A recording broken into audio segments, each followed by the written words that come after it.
First of all, thank you so much for taking the time to talk, Mr. Al-Ajmi. Can you just tell me a little bit more about yourself, your background, and about the group you lead at the B20? Sure. Thank you so much, Tyler, for having me. It is a pleasure actually to join Ethisphere today. So my background in general, I started as a lawyer back in 2001, and my major, I would say, role was be part of the legal department, and was mainly focusing on chemical or petrochemical sector, where I started in Saudi Basic Industries Corporation called SABIC. It's one of the major leader when it comes to produce petrochemical products all around the world. And I have started with the legal general department at that time as a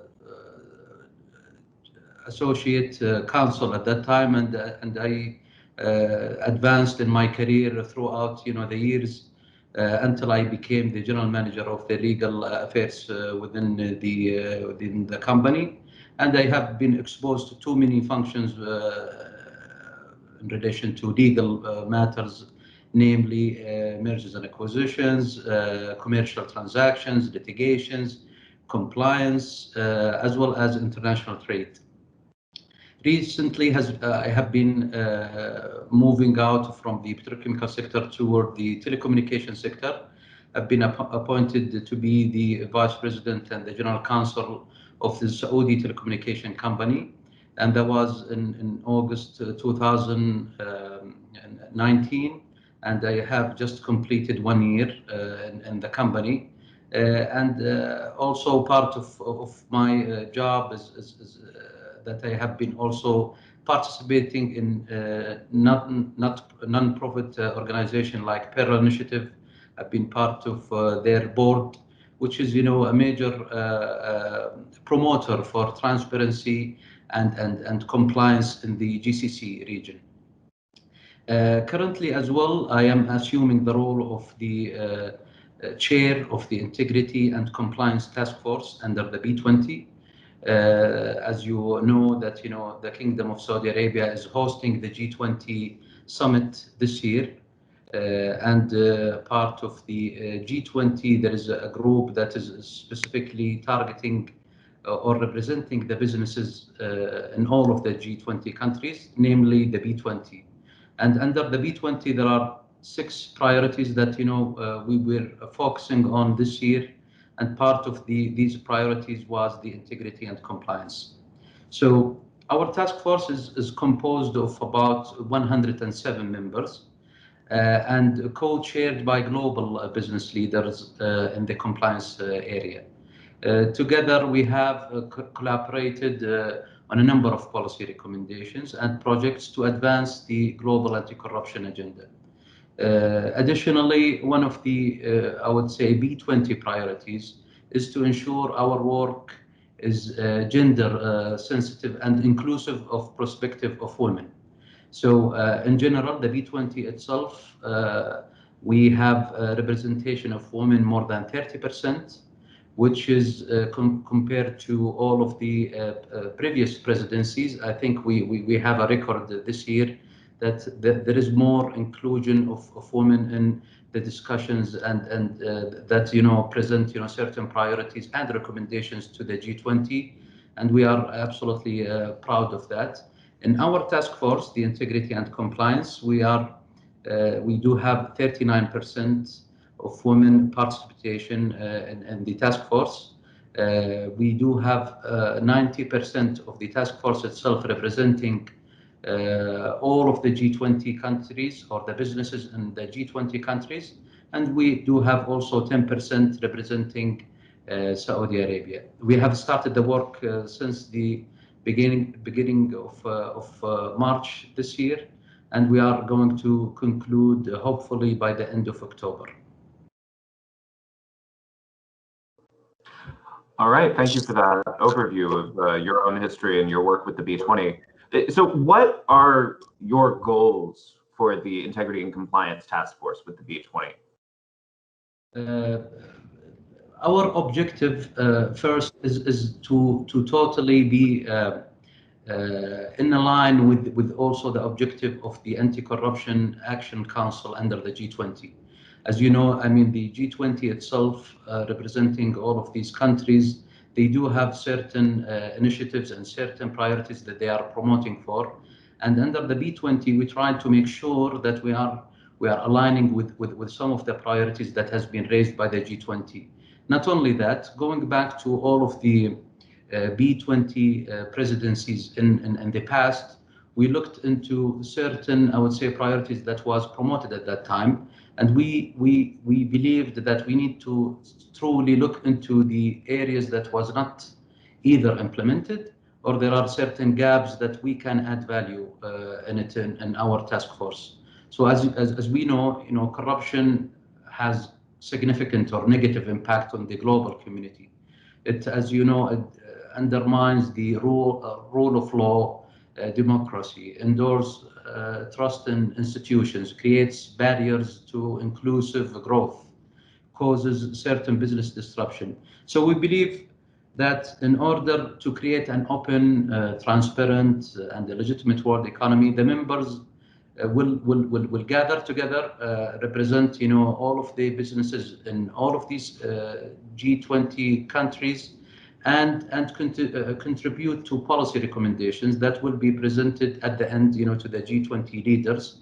And our recommendation aim to comprehensively identify, as I just said, causes for bad governance and corruption, and to develop global, I would say, solutions to these kind of issues. So throughout the 8 months period that we have continuously had several meetings, and as you know, I mean, throughout the pandemic itself, there were certain difficulties to meet with the individuals in person. But instead of that, we had several conference calls with all of the task force members. We have also group calls that was dedicated to focus on certain recommendations. So we have divided the task force members to 3 subgroups, and each group was mandated to discuss and come up with a clear recommendation in relation to the integrity and compliance. After all of the previous months, we have arrived into the 3 major recommendations that we would really like to submit to the G20 leaders in order for them to implement it and truly have or address these kind of matters that are truly going to help in the war against corruption. And just briefly, we have arrived to 3 recommendations, namely the first one, pursuing and delivering a culture of high integrity in both the public and the private sector. And this will sound a bit generic, but we started to dig deep into the problems that the private and the public sector are having when it comes to tackle and fight corruption. And we came up with certain actions that needs to be followed in order to enhance that kind of integrity culture in both the public and the private sector. The second one is leveraging emerging technologies to manage risks related to corruption and fraud. And also we come up with too many actions in relation to that can enable and help the governments to truly look into the areas that can be tackled when it comes to the technologies that will be used. Last but not least, ensuring integrity and transparency in public procurement. And also this is a topic that has been discussed over all of the past years. And we try to make sure that we find certain recommendations that has not been implemented in the past and can be done in the near future, and it's also can be easy for the governments to pursue.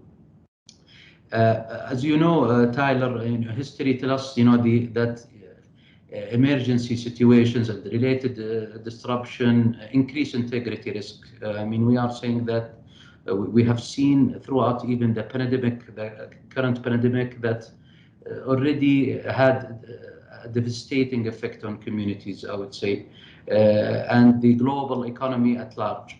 Its impact will continue to be widespread, for years to come.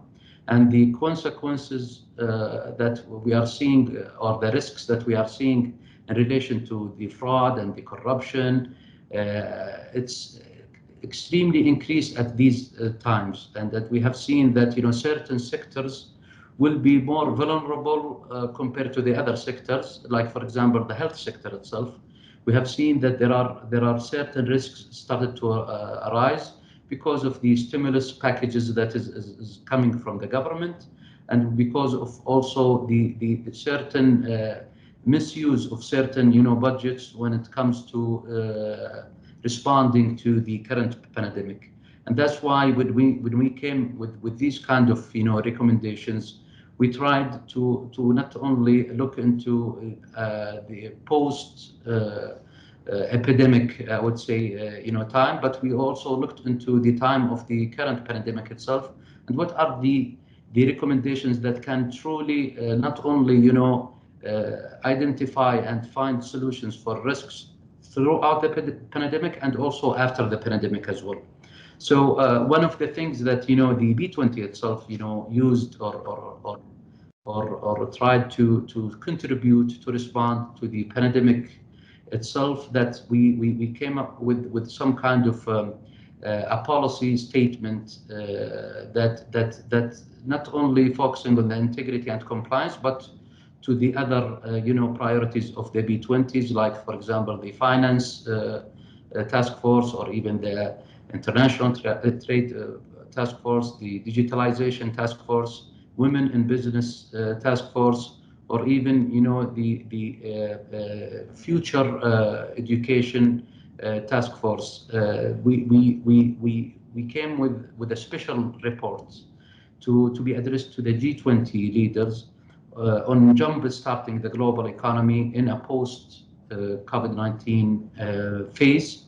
While our recommendation, again, we're just not only targeting the integrity and compliance, but we try to also focus on the integrity and compliance by initially among those was the recommendation that the G20 itself accelerate digital government efforts, including the vital public services, digitized licensing and permitting, to reduce opportunities for corruption while strengthening transparency and integrity.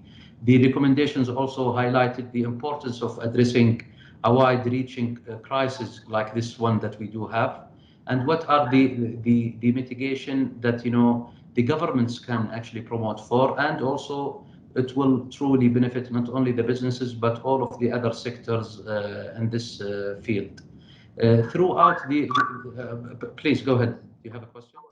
I was just going to get a bit more into what your article is about. You talk about that broad second bucket of recommendations, and the article is about the ways that emerging technologies are helping businesses in the fight against corruption.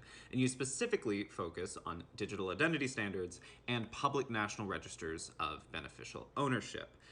Can you tell me why exactly you focused on those two technologies?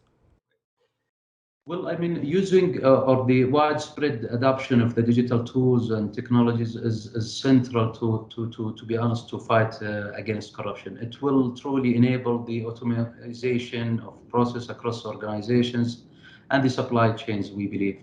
Both are key pillars to help reduce, I mean, certain confidentiality and vagueness when it comes to knowing certain information, and it will truly increase in our mind accountability among beneficial owners and third parties at large, reducing illicit financial flows and corruption also at large. Streamlined digital identification platforms eliminates manual paper-based redundant processes that make it extremely difficult for example interested stakeholders, like for example the businesses, to identify the right resources of information that can truly identify the risks for these businesses. as understood by our financial, I would say, task force, they published recently what they call the digital identity guidance, which may support anti-fraud efforts through facilitating customer verification during onboarding, the due diligence, for the businesses to deal with any third party. It requires actually certain verification for the businesses to build that kind of trust, and also to adhere to all of the applicable laws when it comes to, for example, money laundering and other areas. So these kind of tools truly can help these companies for the verification process and to avoid any kind of dealing with corrupted practices or even certain improper dealings, and give these companies the visibility to truly access this kind of information that is certified by the governments, and also have a clear process when it comes to onboarding these kind of companies into these data registries, and also verification process for all interested parties, not only the businesses. That makes perfect sense. But obviously, these sort of tools are most useful when the government is, cooperating at the national level. So how can compliance professionals influence debates on legislation to support these technologies where the necessary laws or infrastructure haven't been put in place yet? True. As you know, Tyler, currently, all of the G20 countries, they do have anti-corruption plans. And what we are seeing here that we truly want to highlight, to all of the governments that, as a matter of fact, the global economy itself loses about $3.6 trillion annually. And if you also look into the developing countries themselves, they lose about 1.2 million every year to corruption activities. The message here is that we are trying to truly highlight the impact of the corruption activities and what is the consequences on the economies, and also the other sectors like the education, the health sector. The impact of the corruption spread across actually the economy, and it's truly demolish all of the efforts for growth and or other, I would say, efforts to develop these kind of countries. And that's why we see that the cooperation between businesses and governments can truly tackle these national anti-corruption plans and make sure to use the expertise of the business or the private sector to revisit these national anti-corruption plans to make sure that we have collective actions, and also take the expertise of the businesses in consideration when revisiting these anti-corruption plans, and make sure that we can highlight the adding value, I would say, adding value recommendations, or even a certain expertise that can be shared. Also get their opinion when it comes to what would be the best ways to tackle corruption from both the business side or the private sector to the public sector. So then, compliance professionals in countries that have not yet passed this kind of legislation, right, of which there are still many, how can they make use of this innovation even if there isn't the public support? So again,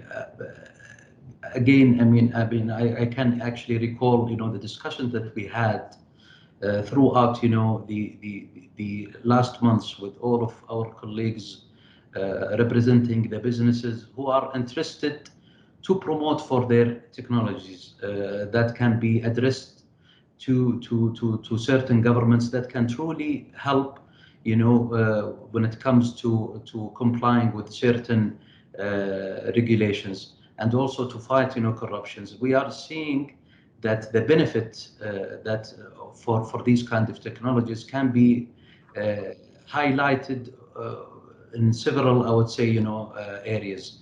And we have seen, for example, a survey in 2019 that was targeting, almost 3,000 managers who are truly focusing on compliance matters.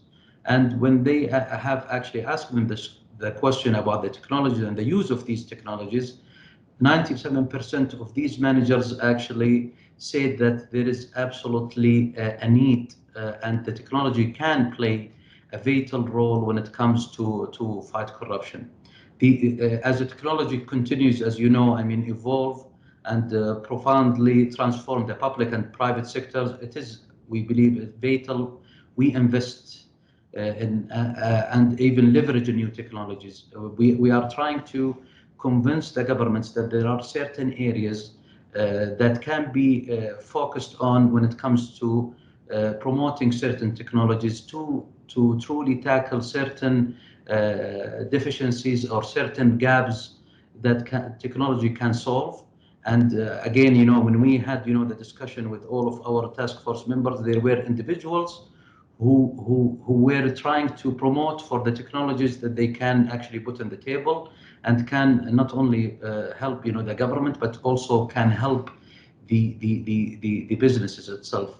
So these kind of knowledge sharing, can play a key role in actually putting some kind of an incentive to the government to invest in new technologies. The ability to share lessons learned and successes among teams can enable the understanding of the purpose of these new, I would say, tools, in turn leading to broader adoption of the new technologies across the organizations.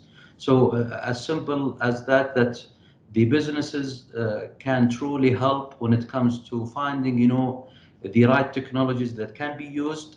I think the burden is on the businesses right now to advocate more and also demonstrate and highlight the value for the governments to use these kind of technologies.